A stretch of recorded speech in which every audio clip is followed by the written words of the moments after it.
Price the lord. അന്ധന് കാഴ്ചയില്ലായിരുന്നെങ്കിലും യേശുവേ ദാവീദ് പുത്ര എന്ന് വിളിക്കുവാൻ അവന് ശബ്ദം എന്നൊരു സാധ്യത ഉണ്ടായിരുന്നു. രക്തസ്രവക്കാരി രോഗിയായിരുന്നെങ്കിലും കർത്താവിന്റെ വസ്ത്രത്തിലൊന്ന് തൊടുവാൻ അവൾക്ക് സാധ്യതയുണ്ടായിരുന്നു. ലാസർ മരിച്ചവനായിരുന്നെങ്കിലും കർത്താവിനെ ഒന്ന് വിളിച്ചു വരുത്തുവാൻ അവന് സഹോദരിമാർ എന്ന സാധ്യതയുണ്ടായിരുന്നു.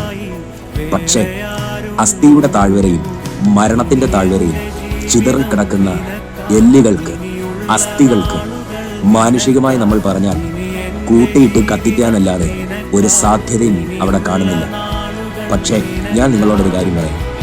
മരണത്തിന് സമാനമായ അസ്ഥി പോലെ, എല്ലും കഷ്ണങ്ങൾ പോലെ ഒരു സാധ്യതയില്ലാത്തവനായി, ഇല്ലാത്തവളായി നീ ചിതറിക്കിടന്നാലും നിനക്ക് വേണ്ടി പ്രവർത്തിക്കാൻ എൻ്റെ ദൈവത്തിന് കഴിയും.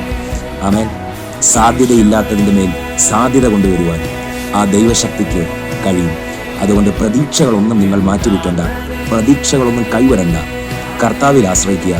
പെട്ടെന്ന് ചില ദൈവപ്രവർത്തികൾ നിങ്ങളുടെ ജീവിതത്തിലും തരുവാൻ കർത്താവ് വിശ്വസ്തനാണ്. God bless you. Thank U.